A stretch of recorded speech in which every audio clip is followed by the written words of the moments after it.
जय माता रानी, हर हर महादेव और जय भारत महान। मित्रों, आज की बात का शुभारंभ करने से पहले एक दुखद समाचार प्राप्त हुआ है। दक्षिण भारत के सिनेमा कलाकार विजय ने एक राजनीतिक पार्टी की स्थापना की है। आज उसी की रैली तमिलनाडु में कर रहा था। उसके भगदड़ में दम घुटने से, कुछ लोगों के एक दूसरे पर चढ़ के कुचल जाने से शायद 40-50 लोगों का दुखद देहांत हो गया है। हम उन सभी लोगों के आत्मा के शांति के लिए परमपिता परमेश्वर से प्रार्थना करते हैं और जो लोग घायल हैं उन्हें स्पीडी रिकवरी के लिए माता रानी से दुआ करते हैं, प्रार्थना करते हैं कि वो जल्द से जल्द रिकवर हो। मित्रों, आज का मुद्दा है कि आखिर नेता जहां चुनाव होने वाला होता है वहां बहुत सारी घोषणाएं करता है, लेकिन उसी पार्टी की दूसरे राज्य में सरकार स्मूथी चल रही है, वहां एक कोड़ी नहीं देता, फूटी कोड़ी में नहीं देता। ऐसा क्यों? और यह आम जनता को क्यों नहीं समझ में आता है? दो उदाहरण देगा, वीडियो लंबा करने का कोई फायदा नहीं है। प्रियंका जी बिहार में गई हैं, कई घोषणाएं कर रही हैं। उसके पहले उत्तर प्रदेश में उन्होंने स्कूटी देने की बात कही थी, लेकिन उसी प्रियंका गांधी का दक्षिण भारत में एक सरकार है, हिमाचल में सरकार है, वहां कुछ नहीं दे रही है। बल्कि हिमाचल प्रदेश में मुफ्त में देने की घोषणा के बाद गैस के सिलेंडर में कुछ दाम में कमी की थी। बदले में राज्य कर्मचारियों को तनख्वाह देने का पैसा नहीं था। केंद्र सरकार के सामने गुहार लगाए कि हमको मदद दीजिए, क्योंकि हमारे कर्मचारियों को तनख्वाह देने भर का पैसा नहीं है। आज भारत के गृह मंत्री और स्वघोषित चाणक्य अमित शाह बिहार में थे। उन्होंने भी बहुत कुछ घोषणाएं की है, ये देंगे, वो देंगे, वो देंगे। अमित शाह जब दिल्ली से फ्लाइट से गए होंगे बिहार, तो बीच में उत्तर प्रदेश पड़ा होगा और बड़ी देर तक उत्तर प्रदेश पड़ा होगा। मतलब दिल्ली से पटना की करीब 2 घंटे की फ्लाइट है, तो 1 घंटा 55 मिनट तक वो उत्तर प्रदेश में ही होंगे, क्योंकि दिल्ली से जैसे उड़े होंगे बिहार उत्तर प्रदेश आ गया होगा और उत्तर प्रदेश की सीमा बड़ी देर तक चली होगी। उसके बाद उनका लैंड किया होगा विमान बिहार में। लेकिन जो जो घोषणाएं उन्होंने बिहार के लिए किया है वो अपने उत्तर प्रदेश के नहीं किया। वहां सबसे लोकप्रिय मुख्यमंत्री है, जिसका लोकप्रियता देश भर में नहीं, दुनिया भर में है। उत्तर प्रदेश के अलावा भी भाजपा अभी बहुत सारे भूभाग में राज कर रही है, बहुत सारे उसके मुख्यमंत्री हैं, लेकिन वह सब चीजें वहां नहीं दे रही है। मतलब किसी भी राजनीतिक दल को किसी को कुछ देने की इच्छा नहीं है, सिर्फ कहने की है। क्योंकि अगर देना होता तो जहां सरकार है वहां दे देती। आज घुसपैठ पर उन्होंने चर्चा किया, तो मैं घुसपैठ तक ही रात रहता हूं, बाकी और बातें करूंगा तो वीडियो बड़ा हो जाएगा। मित्रों, उन्होंने कहा कि बिहार में अब घुसपैठी चिन्हित किए जाएंगे और भगाए जाएंगे। बड़ी अच्छी बात है, लेकिन अब बिहार में चुनाव होगा, आपकी सरकार बनेगी नहीं बनेगी इसकी अभी कोई गारंटी नहीं है। वो तो बिहार की जनता के ऊपर है। कोई आपने फिक्स तो करने का मेरा ही विजय होगा। लेकिन एक चीज फाइनल है कि दिल्ली में आपका मुख्यमंत्री है, गृह मंत्री होने के नाते दिल्ली की कानून व्यवस्था आप ही के हाथ में है। मतलब अगर मुख्यमंत्री किसी और पार्टी का भी होता तब भी कानून व्यवस्था, प्रशासन और सुरक्षा आपके हाथ में है। यहां के मालिक है आप, और आपके मोटा भाई, बड़े भाई, आपके सर्वमान्य नेता, देश दुनिया में सर्वाधिक लोकप्रिय जननायक माननीय प्रधानमंत्री नरेंद्र मोदी और आप स्वयं जहां रहते हैं, आप दोनों के घर से 1.5 से 2 किलोमीटर के बीच में बांग्लादेशी और रेहानियों की पूरी बस्ती है। आपका कन्वाय जब निकलता होगा जरूर रास्ते में वो पड़ते होंगे। आपके प्रधानमंत्री का जब कन्वाय, जो मेरे भी प्रधानमंत्री निकलता हो, तो वहां पड़ते होंगे। तो यहां पर आपकी पूरी व्यवस्था इन रेहानिया बांग्लादेशियों को उठा करके फेंकी और बताइए कि देखिए दिल्ली में मेरी व्यवस्था थी, हमने सारे घुसपैठियों को निकाल बाहर किया। लेकिन जब से 11 साल से आपकी सरकार बनी, आपने एक भी बांग्लादेशी और रेहानिया और बाहर के अवैध घुसपैठियों को नहीं निकाला है, बल्कि पाकिस्तान से आए हुए कुछ हिंदुओं को, मतलब थे तो हमारे पाकिस्तानी, को यहां पर नागरिकता दे दिया है। वहां के आए हुए मुसलमान अदनान सामी को यहां का नागरिकता दे दिया है। मतलब घुसपैठ कुछ अवैध हुए हैं और कुछ वैध हुए जिसको अपने नागरिकता तक दे दिया है। तो मैं कैसे भरोसा करूं कि अब बिहार से घुसपैठ को भगाएंगे। मित्रों, और घोषणाओं की तो मैं बात नहीं करता, लेकिन दो बातें जरूर करूंगा। पहला, अवैध घुसपैठ। अवैध घुसपैठ मेरा अपना मानना है कि इस देश में या तो यह लाइलाज बीमारी है जो मोदी जी से संभव नहीं हो पा रहा है, क्योंकि वह मोदी जो ऑपरेशन सिंदूर में पाकिस्तान के 11 ठिकानों को डिस्ट्रॉय कर दिए हैं, यहां से वहां पर उनको पता चल गया कि वो कौन से ठिकाने थे जहां आतंकी रहते हैं, और बड़ा प्राउड का काम था। हमने उनको बहुत धन्यवाद दिया था। अपने इस चैनल के अलावा मैं जिन कुछ चैनलों पर बोलता हूँ वहां भी कहा था कि thanks to our prime minister and brave heart, 56 इंची का सीना।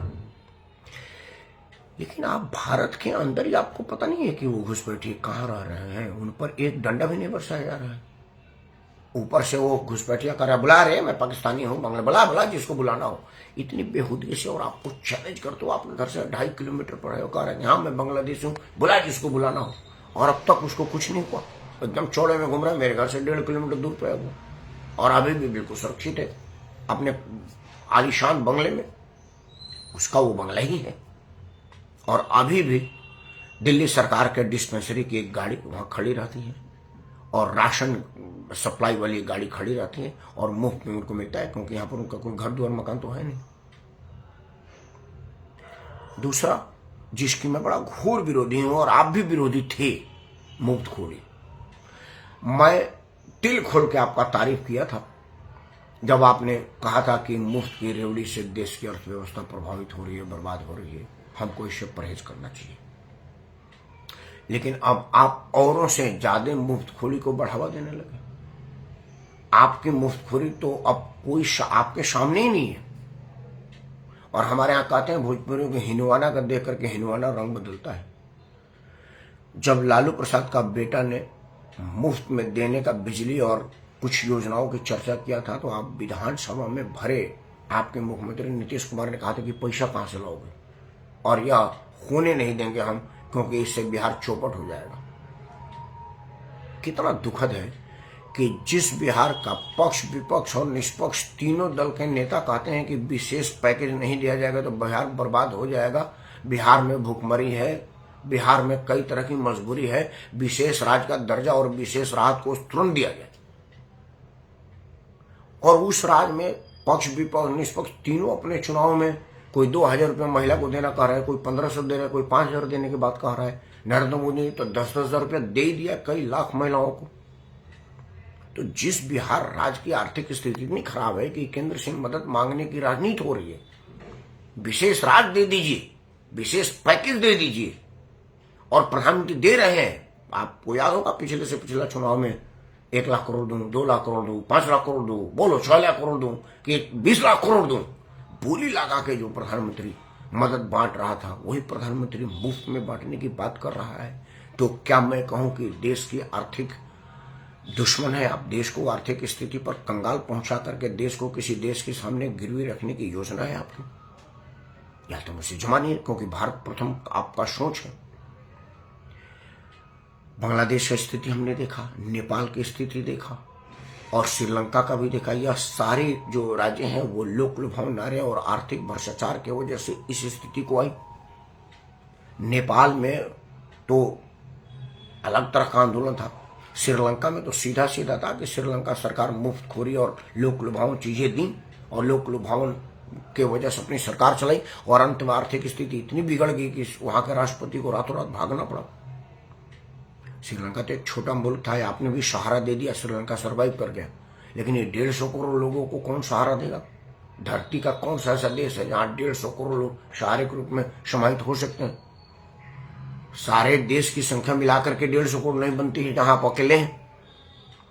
मित्रों, यह एक बड़ा जटिल मुद्दा है, और जो भी आदमी राष्ट्रभक्त होगा वो मुफ्तखोरी को प्रश्रय नहीं देगा। लेकिन यह नेताओं की मजबूरी है, क्योंकि अब अगर मुफ्तखोरी नहीं चलेगी तो वोट नहीं दिया जाएगा। तो दोषी नेता नहीं है, दोषी हम हैं, क्योंकि हम इसको प्रश्रय दे रहे हैं। मैं 2 बातें कह के ये वीडियो बंद करूंगा। जब सबसे पहली बार अरविंद केजरीवाल ने यह घातक इम्प्लीमेंट किया था तो हम दिल्ली के कई वर्ग के लोगों का सर्वे किए थे। मैं स्वयं व्यक्तिगत रूप से पूछा था हर वर्ग के, कुछ जो लोग झुग्गी झोपड़ी में रहते हैं, जो कुछ लोग हम जैसे लोगों की तरह से घर मकान खरीद के रह रहे हैं, कुछ लोग किराए पर रह रहे हैं और कुछ लोग हमारे में से बिल्कुल समृद्ध और बहुत बढ़िया स्थिति में है,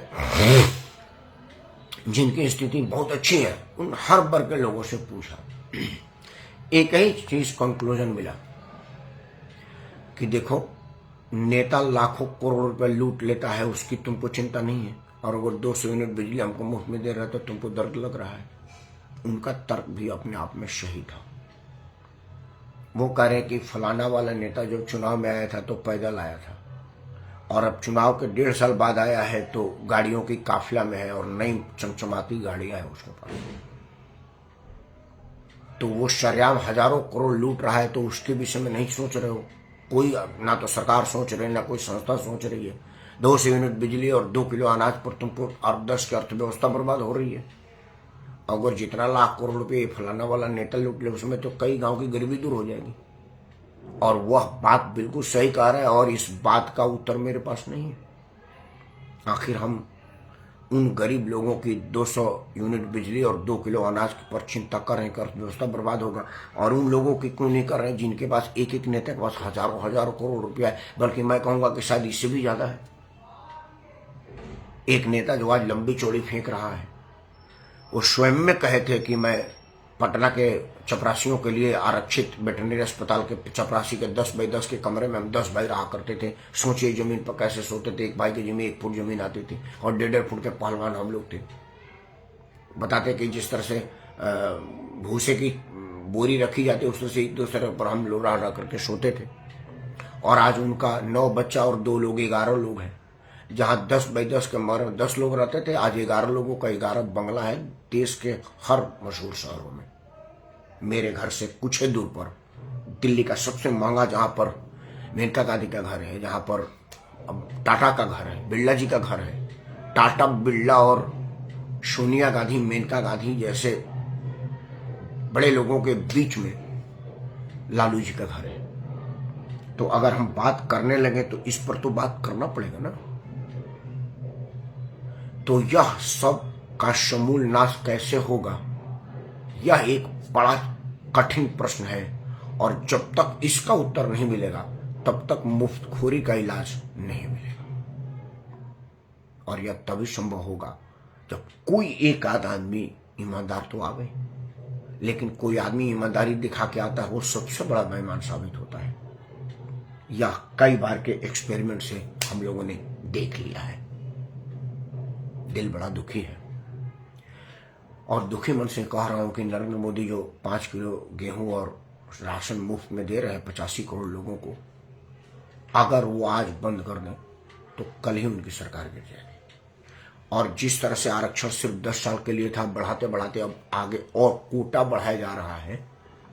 आज मेरी बात लेकर रख लीजिएगा, ये वीडियो सुरक्षित रहेगी आपके लिए, कि अब अगली सरकार आएगी तो लोग कहेंगे कि 5 किलो से कुछ नहीं हो रहा है, आप 15 किलो कीजिए। और दाल, तेल, तिलहन के साथ में मेरे को शैम्पू क्यों नहीं मिल रहा है, हम बाल कैसे धोएंगे? और शैम्पू के साथ डीओ और परफ्यूम क्यों नहीं मिल रहा है? अब इन सब पर डिमांड होगी और अब इसी पर वोट होगा, देश के विकास पर नहीं होगा। और यह एक बुरी नींव पड़ गई है। कब खत्म होगी मैं नहीं जानता, लेकिन खत्म हो यह मैं जरूर चाहता हूँ। इन्हीं शब्दों के साथ माता रानी से प्रार्थना करते हैं कि कोई ऐसा निजाम आवे जो मुद्दे पर राजनीति करे, मुफ्तखोरी बने। इन्हें शब्दों के साथ नवरात्रि के महीने में माता रानी आप पर अपना आशीर्वाद बनाए रखें, और आप सब माता रानी को प्यार करें, इज्जत करें, सम्मान करें। इन्हीं शुभकामनाओं के साथ मैं राकेश पर आप सबको प्रणाम करता हूँ। जय हिंद, वंदे मातरम और भारत माता की जय।